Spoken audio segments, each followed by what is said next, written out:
Are you a leader who wants to inspire, motivate, and drive your team to new heights?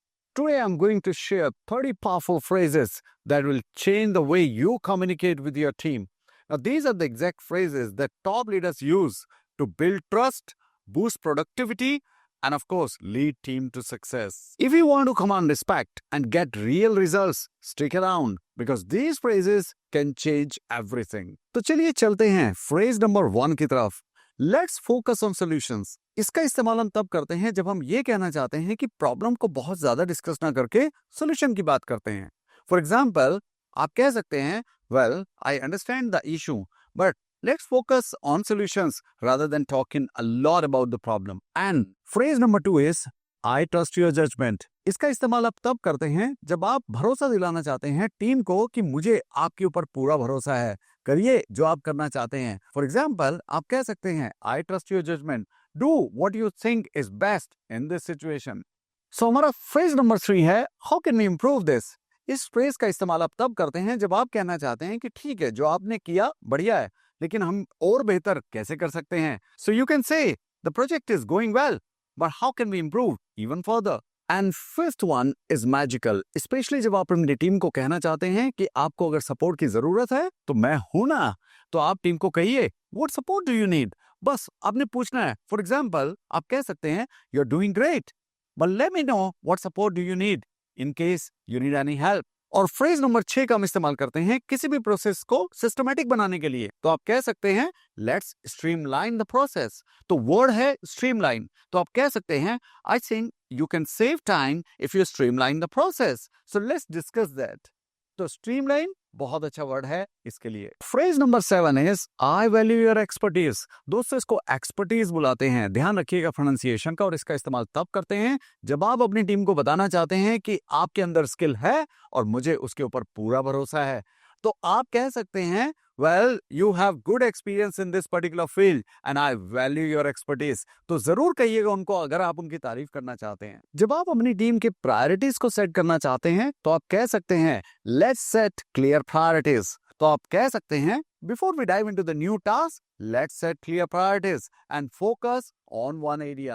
You have made great progress. इस phrase का इस्तेमाल हम तब करते हैं जब हम कहना चाहते हैं कि आपने बहुत बढ़िया काम किया है, उसको मोटिवेट करने के लिए. आप कह सकते हैं, You have made great progress this quarter and it is visible across the board.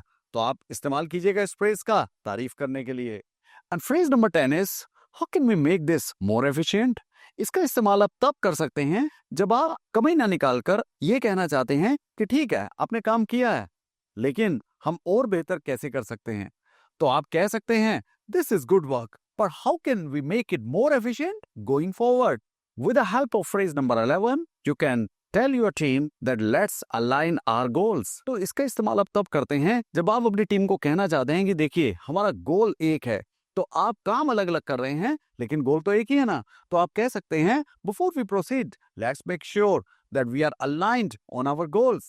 And phrase number 12 is feel free to take initiative. इसका इस्तेमाल आप तब करते हैं जब आप अपनी टीम से कहते हैं कि आप करिए जो करना चाहते हैं, experiment with new thoughts, creative ideas. तो आप कह सकते हैं, you have my support, feel free to whatever initiative you want to take. Phrase number 13 is let's take one step at a time. इसका इस्तेमाल हम तब करते हैं जब हम ये कहना चाहते हैं कि आप बहुत सारे गोल्स की चिंता मत कीजिए, टास्क डिफरेंट है, but we'll take one step at one time. So you can say, I know it's a big project, but let's take one step at a time. Phrase number 14 is I'm open to feedback. इसका इस्तेमाल आप तब करते हैं जब आप चाहते हैं कि आपकी टीम खुलकर आपको कैंडिड सजेशन और फीडबैक दे.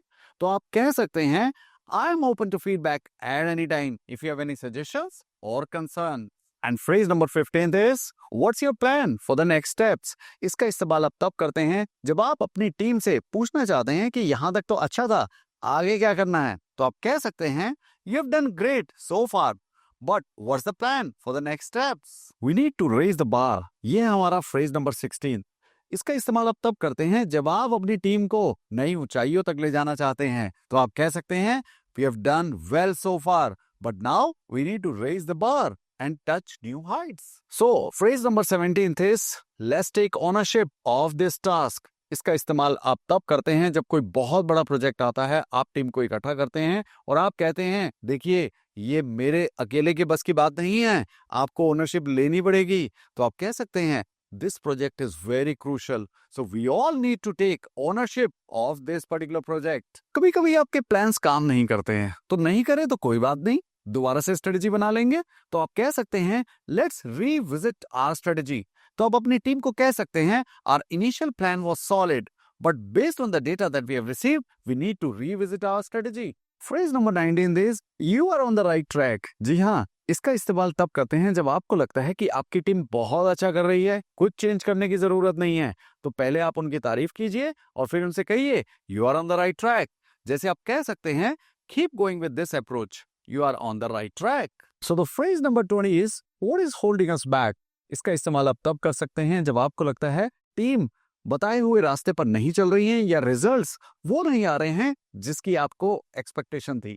तो आप उनसे कह सकते हैं, this seems to be moving a little slower than expected. What is holding you back? Phrase number 21 is let's focus on what we can control. इसका इस्तेमाल आप तब करते हैं जब आपको लगता है कि कुछ एक्सटर्नल फैक्टर्स हैं लेकिन हम उनका कुछ नहीं कर सकते, आपकी टीम थोड़ी सी मायूस है, डिसअपॉइंटेड है। तो आप उनसे कह सकते हैं, there are external factors, we can't do anything about it, so let's focus on what we can control. And phrase number 22 is I want to hear your perspective on this. कभी कभी क्या होता है कि आप अपने थॉट्स को share करते हैं लेकिन आप ये भी चाहते हैं कि टीम अपने थॉट्स दे। तो आप कहिएगा उनसे, I have shared my thoughts but I want to listen to your perspective on this. उनकी भी बात सुनिए, वो क्या कह रहे हैं। And phrase number 23 is let's not lose momentum. अगर आपको लगता है कि आपकी टीम बहुत बढ़िया कर रही है तो पहले आप उनकी तारीफ कीजिए, कहिए we have build some good momentum, let's not lose it. और फिर आप उनको प्रेरित कर सकते हैं आगे चलने के लिए।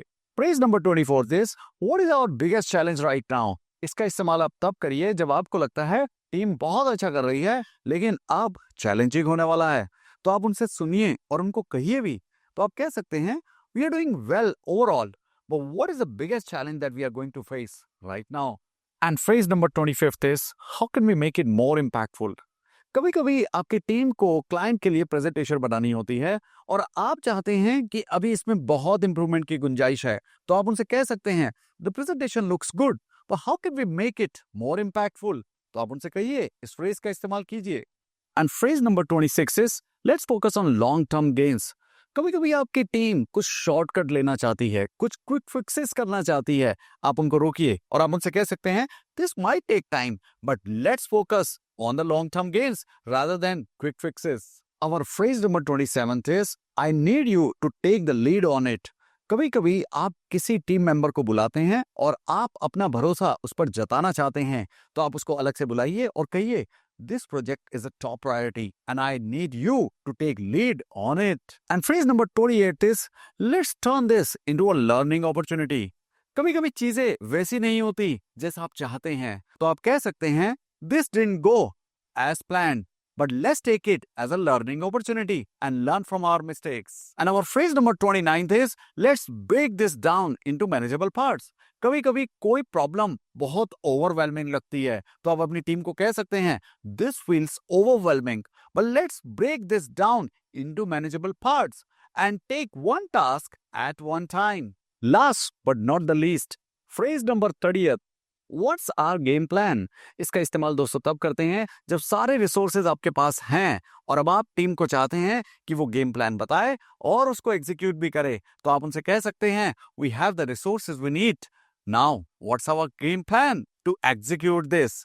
और दोस्तों ये सारे के सारे फ्रेजेस आपके काम आएंगे जब आप कोई टीम मीटिंग करेंगे। तो my request to all of you is, please write them all somewhere and use these in your practical setting. और हाँ, अगर आपको वीडियो अच्छी लगी हो तो इसको शेयर जरूर कीजिएगा और हमें बताइएगा कमेंट सेक्शन में आपका फेवरेट फ्रेज कौन सा था। See you all in our next video.